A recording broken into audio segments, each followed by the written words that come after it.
On today's episode of Locked On Canadiens, do not worry, listener. Today's episode, unlike Tuesday's Habs game, will be longer than 10 minutes.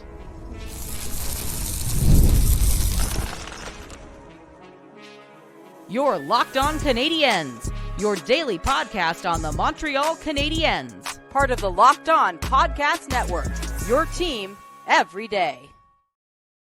Hello and welcome to episode 1172 of Locked On Canadiens. Thank you for making us your first listen of the day and for subscribing on YouTube and wherever you subscribe to podcasts. Doing that supports the show and ensures you don't miss an episode. Today's episode is brought to you by FanDuel. You can start the season with a big return on FanDuel. New customers can place a $5 bet and you'll get started with $150 in bonus bets if you win your first $5 bet. Visit FanDuel.com to get started. I'm Ian Boisvert, also known as Maybe It's Ian, and I am joined by the incomparable Laura Saba, also known as the Active Stick. Laura, what do you have to say after a night like that? We have a lot to say after a night like that, but let me just promise the listeners that something really fun is coming in the third segment of this episode. So you want to stick around with us because first we have to ask some questions about goaltending. Then we're going to remember some guys, but for the first segment, we actually have to talk about that game. What did I say when we talked about the keys to this game? I said play a 60-minute game. The Canadiens didn't play a game at all. Like, I got home late. It turns out the Canadiens showed up at the game the same time I did because I rewound it. And it was worse than I imagined. Yeah. I'll do the rundown of our episode. We'll take a deep breath. We need to pace ourselves here. We're going to obviously break down the game. We're going to talk about potentially making a change in net with Sam Montembeault's recent performances being lackluster. And then we're going to spend the final segment just having a good fun time remembering the 2006-2007 Habs because they were my first team that I ever watched. And if you listen to the last episode, we mentioned something about them that we will reveal in the third segment. But we have to start with yet another inexcusable effort from the Montreal Canadiens. I want to throw it to you first because I have thoughts, but I don't want to railroad this entire thing. And I'm going to be a grown-up, and I'm going to kick it over to the other grown-up in the room. Laura, let's pretend this is a closed-door meeting with the Montreal Canadiens. They closed the locker room, no press in. What are you saying? I just want to know where they were, right? It was so out of hand. And so here's the thing. Yes, there were some struggles in net, right? 4 goals on 7 shots is ugly. It is ugly. But why is that happening? That is a question that we have to ask ourselves. And part of it is like, the dude is tired. And that is because it's a battle in front of his face every night. I thought Martin St. Louis did a great job calling the timeout when he did, because it seemed to turn the game around, right? We got a couple of power plays. We got a Cole Caulfield goal. It looked like things were happening. It looked like the Canadiens were going to be able to take control of this game back. And I would not have been mad if they gave up those first 10 minutes, if they played the rest of the 50 minutes remotely average, which they did not do. Everything went wrong. And this seems to be kind of the case where I don't think it has anything to do with having 2 wins in a row and getting overconfident. That's not it. It seems to be everybody is trying too hard and forcing mistakes. They're forcing plays, which inevitably results in mistakes. And that is not okay. And this is how it's going to go. It's not like the Seattle Kraken are an amazing team, right? They're not the ones at the top of the standings. They're a middling at best team, right? And I love the Kraken. Don't get me wrong. Love our friends out there. But they're not a world-beating team. They're not an elite team. You should be able to hang with this team. And we said yesterday we wouldn't care if it was an 8-2 score, or you said 8-1 or something like that. Remember, Ian, you said you wouldn't care if they put together a full 60 minutes. So we got the loss without the full 60 minutes, and I'm not happy about that. Yeah. I'm going to save my Sam Montembeault thoughts for the second segment because I feel like I could do an hour on that if I wanted to. What I want to talk about are 2 very specific things that I saw and that I'm noticing about this team. The first thing is that if the Canadiens trail at any point in the game, they will lose. That's not hyperbole. That's not me being, alarmist. That is the truth. They've played 10 games. If they have trailed in a game, they have lost that game. They do not have the ability to come back in games. They just haven't shown it. Maybe they have it somewhere. I don't know. But we haven't seen it. So to give up the first goal is something they can't afford to do. And to give up the first goal within 25 seconds of the game starting, they can't do. And to be down 4-0 before we hit the 10-minute mark is something they cannot do. So you mentioned the Marty St. Louis timeout. And against the Rangers, I came in here and I said the same thing. I want to see a timeout from him before a game gets out of hand. That was the key point to me, though. At 4-0, it's over. It's done. The game's over. They have not been able to score 4 goals with any kind of regularity. So the thought of them even getting to overtime, even with 50 minutes left, is just, it's alien to me. Like, they're not doing that. So the same thing I said about the Rangers game, I'll say about this game. At 2-0, I'm pulling the guys to the bench. And I'm saying, I don't hate the way we're playing. We've had a couple of bad bounces, which is what those first 2 goals were. Take a breath, get back out there, win the next shift, start from there. But he waited until 4-0, and I feel like that was more cathartic for him, honestly. Like, there was no intention of him turning the game with that timeout, right? It was more, I think it was just more so he could yell and scream. To which, can I really blame him? No. So that's one thing. It's all very indicative of a very mentally fragile team, which they were last year and they are now. The second thing I noticed as the game went along was that the body language of the guys on this team sucked. It was not good. I don't mean to single him out, but I noticed it the most from him. Kirby Dach, if he rolled his eyes any further, they would have gone in the net. Like, I really struggle watching him because he can be such a dominant player, but he's kind of emblematic of the Canadiens' problems when they get down in games. We talked about it yesterday. We thought, all right, he's going to score. He's going to settle down. He's going to be able to play confidently. Does not look like that. Yeah. And by the second period, he was off that top line. They put Caulfield, Slavkovsky, and Suzuki back together. We should be talking about, right. It's totally fair. We should be talking about the return of Juraj Slavkovsky to the roster in this game. And it was not even a B or C plot to this hockey game. Like, the Canadiens have a real habit of letting these things get completely out of control. And, put the rebuild aside, put the, results versus process part of this aside. The on-ice product sucks. It's not fun to watch. If you paid to go to that game, I'm really sorry for you, because it's not fair that you're spending your hard-earned money to go to these games and they do that to you. It's not fair. I hated the stuff at the end of the game that Struble did, where he's just cross-checking a guy under the boards because he's mad. Slavkovsky, I didn't mind the hit on Mahura. I did mind him continuing to push him into the Canadiens bench after the hit. Kind of surprised he didn't get a penalty there just from a game management standpoint. He deserved it. Instead, it was Logan Mailloux walking down the tunnel for some reason. I didn't catch what happened there. So again, it's another game you crumple up and throw in the garbage. But boy, 20% of the season so far has been games you crumple up and throw in the garbage. That's not good. We shouldn't be saying the word garbage and talking about this team in the 2024-2025 season, right? We should be talking about growing pains. Like, we're not, like, there are growing pains. Yes, you look at individual players on the ice having those moments where you think, yes, these are growing pains, but this is not it. Like, this is just, I can't even begin to describe what this is. Yeah, it's frustrating because they had a great weekend. They got themselves back in the mix, so to speak. They were tied with a bunch of teams that were in playoff position. The Seattle Kraken came into this game with the exact same record, but trending in the opposite direction. They had lost 3 straight. So to come out there with the result that you had, it makes me think about the upcoming game against Pittsburgh. Pittsburgh's been terrible to start this season. I feel like you could mark Montreal down for an L in that one, because Pittsburgh's just going to be able to walk all over them if they played like they did tonight. So not great.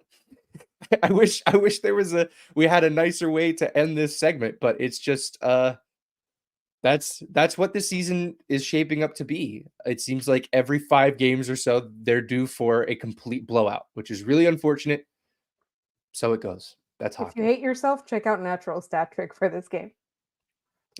After the first period, it was so funny because it was like Montreal is like the deserve to win meter was like on Money Puck was like 54% Montreal. Yeah. And I was like, yeah, that doesn't feel right. Nope. It was wrong. Ugh. It was lying. It was lying. Yeah. Yeah. The numbers lied. All right. Up next, we will turn to the net and wonder if it is time to take the starting role from Sam Montembeault. And we'll get into that in just a moment. Get ready to tackle the NFL action with FanDuel, America's #1 sportsbook. Because right now, new customers can bet $5 and get $150 in bonus bets if you win. The FanDuel Sportsbook app gives you everything you need to place live bets on the NFL all in one place. So when you get a hunch in the middle of the game, you can check out the latest stats, view live play-by-play, and so much more on the same page where you place your bets. Just visit FanDuel.com to join today. You'll get started with $150 in bonus bets if you win your first $5 bet.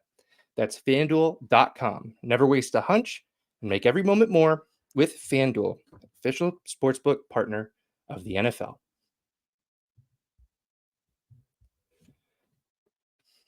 All right, we are back. Another Tuesday in Montreal, another short night for Sam Montembeault. He gets pulled once again. I felt like the Rangers game was a bit of a mercy pulling from Marty. Wasn't really on Sam. I would agree with you on that one. This one, I think it's a toss-up, honestly. I think he should have been better on those goals. For sure.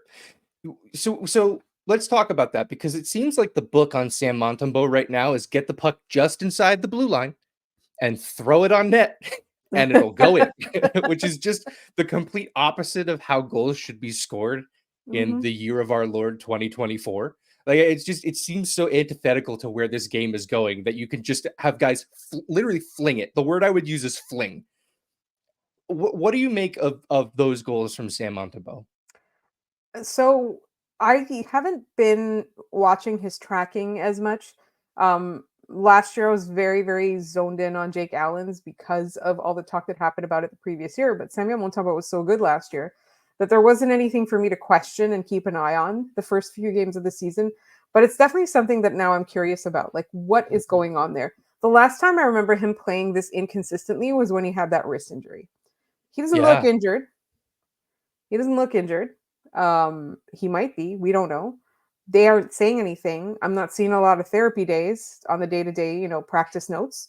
So what's going on there? So there's obviously I need to start paying a little bit more attention or go back to the previous games, but that's not something I was looking out for. Like Samuel Montembeault's tracking was not something I was looking out for, but he seems behind. He's not able to keep up with the pace of the play. It's one thing if the defensemen are in his way, which they have been positionally sound for the most part for all of their faults. They have kind of understood how to collapse without getting in his eye lines. But something's going on there. So he's definitely it's either an injury or the tracking's off. Yeah. So the first goal goes in. Point shot hits, I think it hit Matheson in the butt and went in. You go, okay, change direction. Can't really blame the goalie when it changes direction. As much as you'd want to on a shot that looks like a muffin like that one, you can't. Second one goes in. Okay, it definitely changed direction somewhere on the way to the net. Okay, Sam, I'll give you the benefit of the doubt on that one. The fifth goal that came at the beginning of the second period, the one that ultimately chased him from the net, was a wrist shot from the point with no traffic that he should have stopped. And when that goal went in, my first thought was maybe he wasn't going to stop those first two. Like when you let that one in, the plausible deniability of, well, he couldn't have stopped those because they were deflected. So we have to imagine that he would have made the save. It's gone. There's no plausible deniability now. You as soon as that goal went in, I went, oh, so he was definitely letting those first two in anyway. That's just the book on Sam Montembeault right now, which does not look good for his Four Nations chances. That first game against Toronto where he stood on his head and set an NHL record for saves in a shutout in a season opener.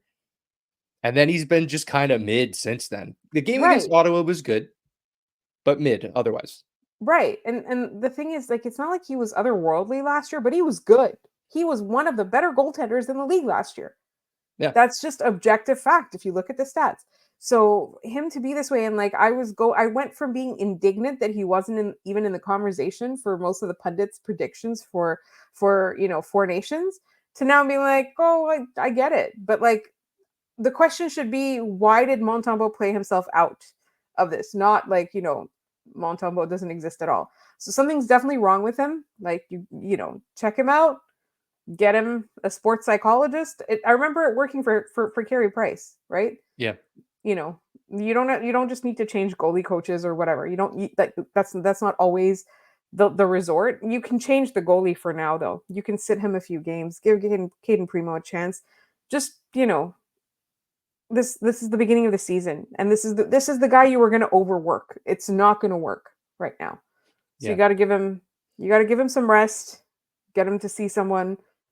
If he's injured, like put him on the IR, give somebody a shot. Like claim someone off waivers. I have no idea. Like just this guy's not okay. Yeah. It's funny we talk about the Four Nations, and maybe Sam Montembeault is playing poorly to get the attention of Team Canada, because they're gonna bring Tom Wilson to that tournament. They're gonna bring Darnell Nurse to that tournament. They're going the Justin Abdelkader on Team USA from the World Cup mode, and I'm not it's bad. Happy about it. No, they're gonna lose every game they play in that tournament. I think they're gonna be brutal. The other side of this goaltending coin, though, is Cayden Primeau. And if you're an everydayer for the show, you've probably heard us every day mention that Cayden Primeau has a wide range of potential outcomes. He's either, and we saw it the Islander game that I went to. We saw it in that game. In one game, he did everything. He was unplayable in the first period and a rock star the rest of the game. Sam Montembeault is kind of that right now. So do you think the net should go to Cayden Primeau for some point of time? For maybe he gets the next 2 games? I think so. Yeah. I really do. Because at this moment, they're both inconsistent. You might as well get the one that needs the minutes to play. Yeah. One thing you can say about Primeau is he hasn't been pulled yet this year. Sam's been pulled twice.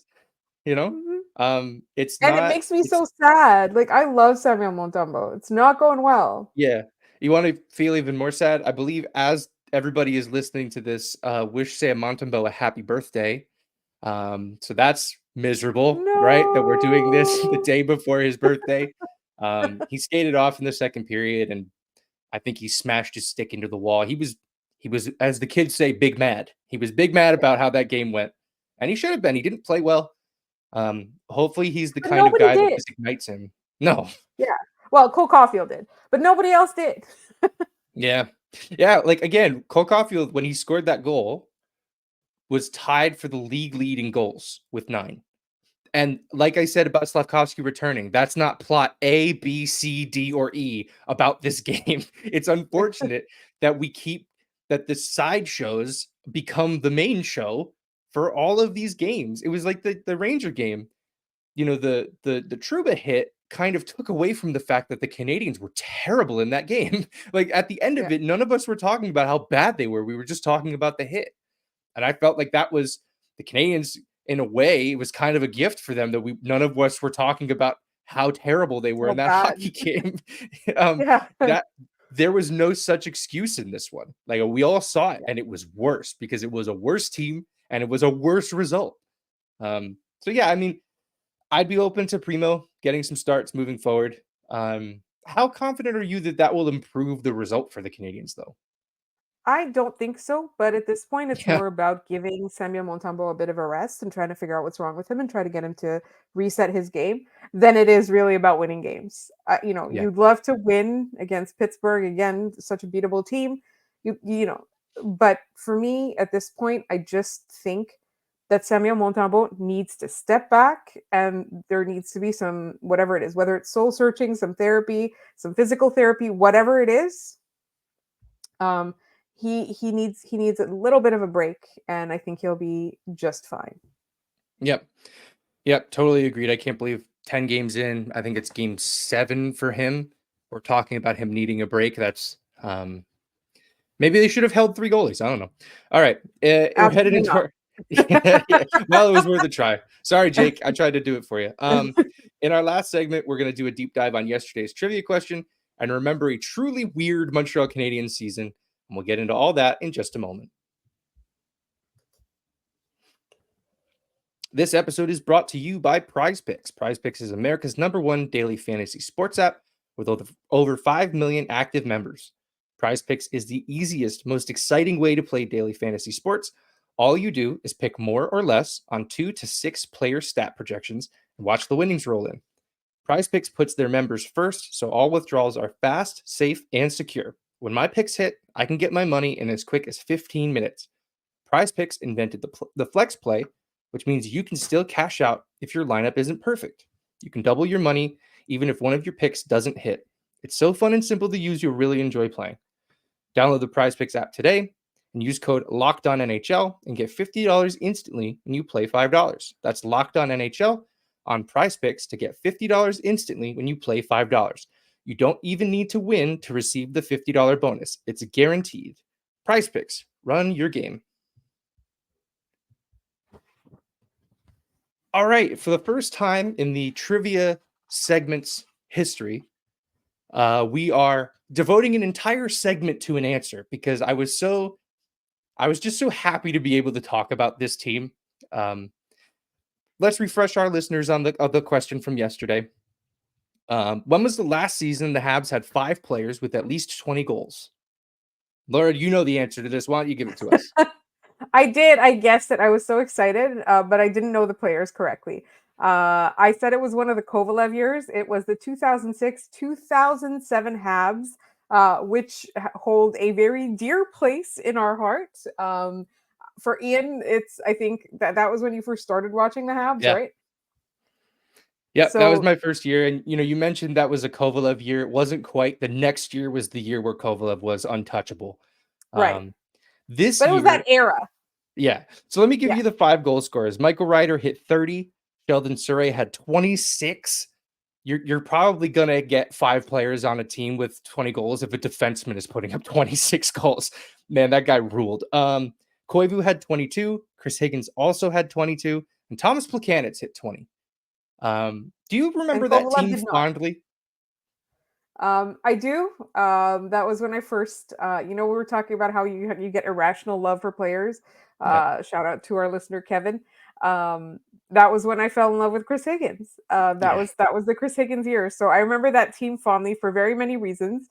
And we are going to get into how that season ended because it is kind of hilarious if you think about it. Yeah, it's the greatest. Yeah, but honestly, that was a time, and I'm aging myself very much. That was a time when all those guys you mentioned, we would see them at certain clubs when we went out. So it was like obviously, and they were always around. Like they probably still are. I just don't go out like that anymore, right? Like, yeah. And they seem to be going less to like nightclubs and going more to like pubs and stuff these days. I don't know if that's like holds true, but every picture I see, they're at a pub. But yes, it used to be back in the day when my friends and I used to get really dressed up and we used to leave our coats in the car in minus 26-degree weather. And we used to go to the clubs, and who would we see at the VIP tables buying bottles for girls, with less clothing on than we did. And it would be these Habs players, right? So I remember that era very fondly. It was quite a time in Montreal, and it was honestly like it was a big deal. Like they were treated more like celebrities than they are now. Like it is a bit crazy now, but back in the day they were truly like red carpet type celebrities. Now it's more like you run into them at Costco or something. Yeah, so it's funny that we have so much reverence for this team because this team wasn't even a playoff team. It did not make the playoffs. This was one of the Guy Carbonneau years. They went 42, 34, and 6. So positive record, 90 points. But the story of that season for me comes down to the last game. It was the first time this team broke my heart, and they did it in such dramatic fashion. And then also the Leafs got burned because it can never not be about the Leafs. This is so funny. It's the greatest. So they went into the It final went from game. like high to like Yeah. extreme low to then extreme hilarity. Yeah. So they went into the final game of that season. I don't remember if this was true, but I think the next day was Easter. Because that's just how Yes, the it NHL feels schedule like, works out. yeah. The Canadiens needed 1 point to clinch a playoff spot on that final game of the year. They played in Toronto against the Maple Leafs. The Leafs needed 2 points and help the following day. Ryder scores a natural hat trick in the second period. Things are looking great. Montreal's up, I think, 5-3 at the time. They give up 1 goal before the end of the second. It's like, okay, we're still up by 1. And then they lost. They blew it in regulation. They lost 6-5. The season ended. All they needed to do was get to overtime. Yep. They needed a loser point, and they couldn't even do that. Still angry at Steve Bégin for that. Yes. Now, the Leafs celebrated like they won the Stanley Cup. It was, in retrospect, embarrassing. There was confetti. They were so stoked because they hadn't been to the playoffs since 2004. At that point, that's only 3 years, but they haven't been. They wanted to get there. Little did they know. Yeah. They were pumped because they did what they needed to do to clinch a playoff spot, but they could not get in on their own power. They needed help. That help was the following day, a game between the New Jersey Devils and the New York Islanders. They needed the Islanders to lose in any fashion, and they would have gotten into the playoffs. The Devils tie the game with less than a second remaining.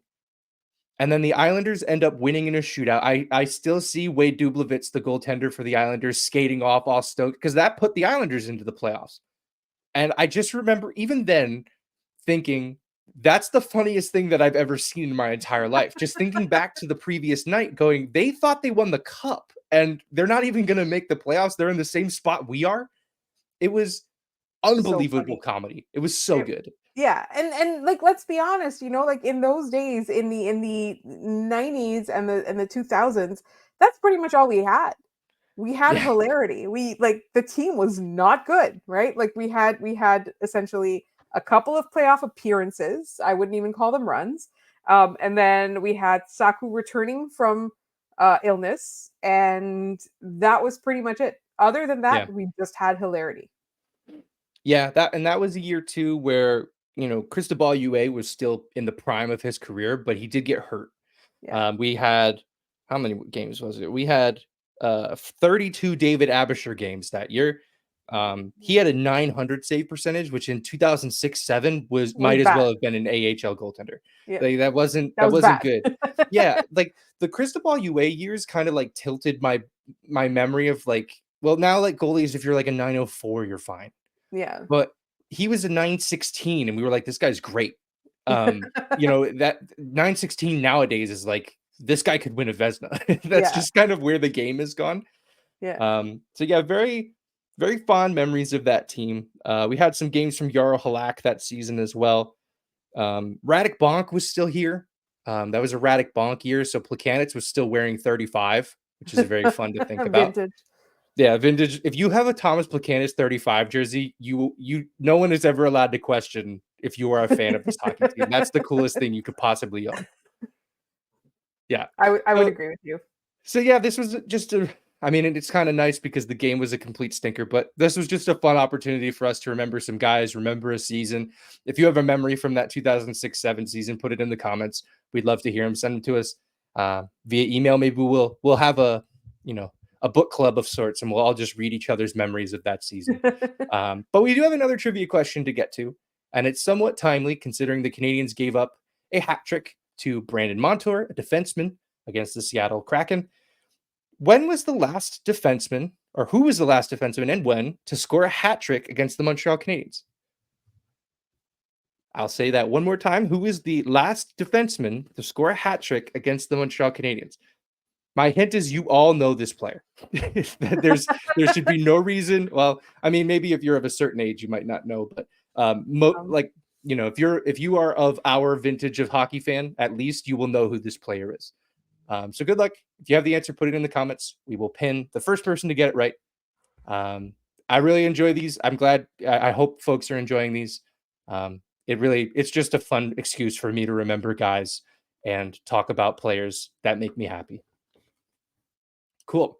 All right. Well, we're going to head out on that note. That's going to do it for us on this episode of Locked On Canadiens. Thanks so much for tuning in and for making us your first listen of the day. As a reminder, we are free and available everywhere you get your podcasts, including YouTube. So be sure to subscribe to Locked On Canadiens so you don't miss an episode. For your second listen, check out Locked On Fantasy Hockey. Become a fantasy hockey expert and get the edge over your league mates with daily tips from Steal and Flip.